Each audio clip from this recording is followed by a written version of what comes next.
Barabara hazipitiki. Nasema uongo jamani? Najiuliza, wagonjwa watasafirije kwenda kule mjini? Mama mjamzito anaendaje kule? Watu wakilima mazao wanasafirishaje mazao?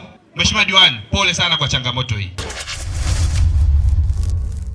Mkuu wa wilaya ya Geita Hashim Komba akiwa ziarani katika jimbo la Busanda wilayani Geita mkoani humo amejikuta akishindwa kufikia miradi kwa wakati baada ya msafara wake kukwama njiani kutokana na ubovu wa barabara, hali iliyopelekea kutembea kwa miguu ili kwenda kukagua barabara hiyo iliyopo katika jimbo la Busanda. Baada ya kukamilika kwa miradi hiyo, mkuu wa wilaya ya Geita aliungana pamoja na wananchi katika mkutano na kusikiliza kero za wananchi, ambapo baadhi yao walimtaka mkuu wa wilaya kutoa maagizo kwa wakala wa barabara za mjini na vijijini TARURA kukarabati barabara hizo ambazo zimekuwa ni kilio cha muda mrefu. Hii ni News Update Media. Barabara hazipitiki. Nasema uongo jamani? Najiuliza, wagonjwa watasafirije kwenda kule mjini? Mama mjamzito anaendaje kule? Watu wakilima mazao wanasafirishaje mazao? Mheshimiwa Diwani, pole sana kwa changamoto hii. Lakini wananchi, poleni sana kwa changamoto hii. Hatuwezi tukaja hapa Mheshimiwa Diwani, mimi nikakaa kule kwenye kimvuli wakati wananchi wa Daktari Samia Suluhu Hassan barabara haipitiki na hawajui nini hatima ya barabara yao. Lazima tupate majibu mwanzo wa mkutano wetu. Nini hatima ya barabara?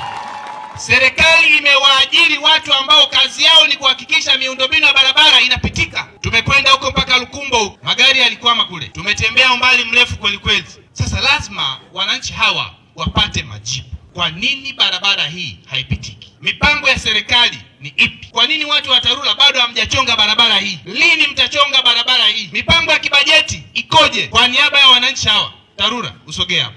Mheshimiwa Mkuu wa Wilaya, katika wilaya yako una jumla ya barabara 1664. Kwa kilomita, halmashauri ya wilaya ya Geita, sio mjini, ya Geita peke yake ina kilomita 1745. Kwa mjini una kilomita 1223. Jumla ya kilomita 2975 katika mtandao wa barabara wilaya nzima. Mheshimiwa Rais kupitia fedha za tozo shilingi bilioni 1 alielekeza zifanye kazi ya barabara katika ukanda huu hapo Tundwe.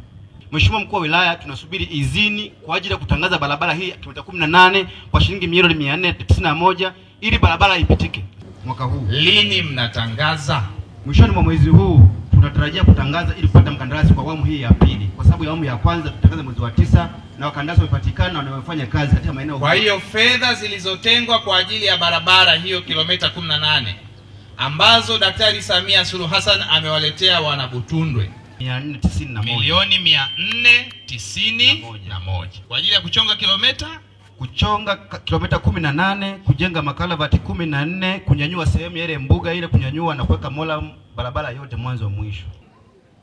Wakati mnaendelea na zoezi hilo la uchongaji wa barabara, kipaumbele chenu cha pili iwe ni kwenye yale maeneo korofi, ili hata kama itatokea mmechelewa kumaliza, bado wananchi hawa wao wana uwezo wa kupita vizuri, wasikute madimbu kwenye maeneo ambayo ni korofi kwenye mbuga kule. Kwa maeneo ya mbuga pia myape kipaumbele.